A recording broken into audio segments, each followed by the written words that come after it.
Então tá, pessoal, estamos junto aqui para mais uma questão, a questão 13 do Caderno Branco, questão sobre História do Brasil, Era Vargas. Vamos resolver essa questão, vamos ler o que tem no texto, vamos ler o que tem no enunciado e aí a gente marca a alternativa correta e vê por que as outras estão incorretas, beleza? Então vamos lá. Em 1935, o governo brasileiro começou a negar vistos a judeus. Posteriormente, durante o Estado Novo, uma circular secreta proibiu a concessão de vistos a pessoas de origem semita, inclusive turistas e negociantes, o que causou uma queda de 75% da imigração judaica ao longo daquele ano. Entretanto, mesmo com as imposições da lei, muitos judeus continuaram entrando ilegalmente no país durante a guerra e as ameaças de deportação em massa nunca foram concretizadas, apesar da extradição de alguns indivíduos por sua militância política. Bem, referência desse texto, tá? Nova Língua Interior, 500 anos de história dos judeus no Brasil. Tá? Fonte do IBGE. O que está nos dizendo nesse texto? Qual é o contexto do Brasil que a gente insere este texto aqui apresentado, uma fonte histórica para a gente pensar? Durante a Era Vargas, a gente teve um momento em que o governo brasileiro vai se envolver na Segunda Guerra Mundial. Tá? Então o Brasil vai se envolver, vai lutar a Segunda Guerra Mundial. Mas antes disso, no período anterior, o Vargas esteve envolvido com políticas mais ou menos próximas ao nazismo e ao fascismo. Tanto é que a gente pôde ver no texto que os judeus foram perseguidos. Não só os judeus, outros povos também, italianos, japoneses foram perseguidos. Por quê?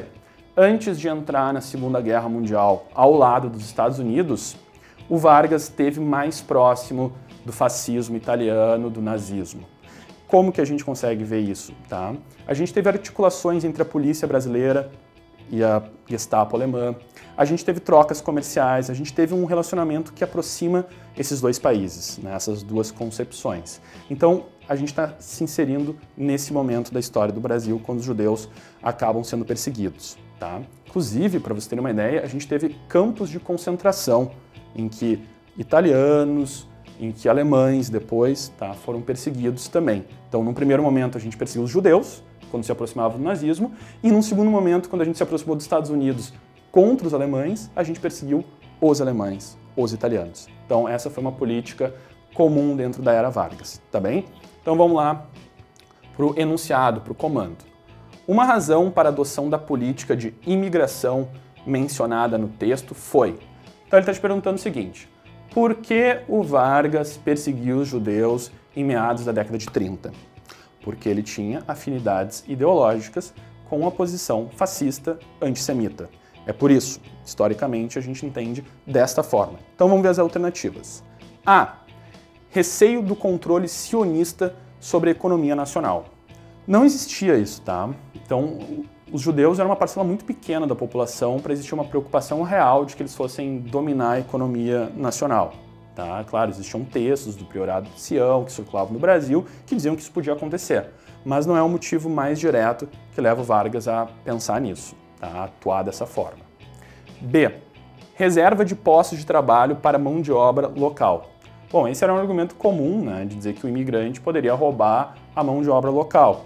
É um argumento muito fraco, muito pequeno, que existe até hoje, de alguns setores. Mas para o Vargas isso não era uma máxima. Tanto é que a gente pode ver que o Vargas incentivou a imigração para o Brasil de portugueses, aceitou a imigração para o Brasil de portugueses.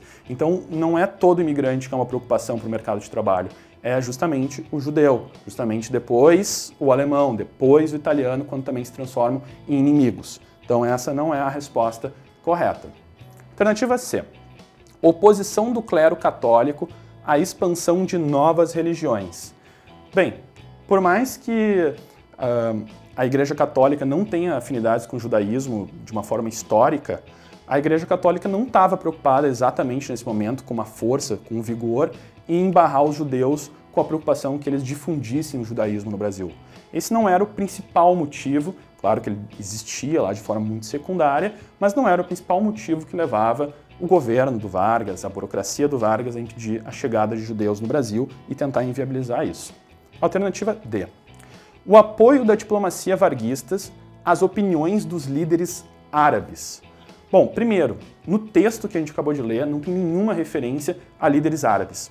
Então, não faz sentido a gente conseguir concluir isso se o texto não nos dá nenhum arcabouço para pensar. Isso seria uma coisa muito, muito, muito estranha, né? Então, existiu isso? Não, não existiu. Isso não é historicamente datado. Então, Vargas não tinha, né, um atrelamento, uma afinidade com os líderes árabes da época, tá? Então, não é correto. Alternativa E, simpatia de membros da burocracia pelo projeto totalitário alemão. Perfeito.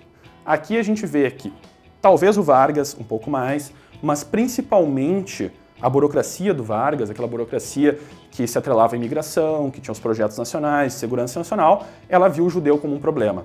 O judeu era um problema para a segurança nacional. Então a gente tem Flinto Miller, que é antissemita, a gente tem o Góes Monteiro, que era um militar do Exército Brasileiro que era bastante preocupado com a questão nacional. Então a gente pode dizer que sim, foi a burocracia do Vargas, com a anuência do presidente, né, mais ou menos ligado a isso, que acabou barrando a vinda de judeus para o Brasil, complicando a vinda dessas pessoas que fugiam dos processos europeus. Então, resposta correta, alternativa E. Então, valeu, vamos para as próximas questões, até mais. Para, não feche a janela. Gostou do vídeo? Não esquece de deixar o like e o teu comentário. Também não esquece de se inscrever no canal. E para receber todas as notificações, clica no sininho. É isso aí. Gostou? Acessa lá aulalivre.net. Simulados, aulas ao vivo e muito mais para você. Tchau, Tchau, tchau.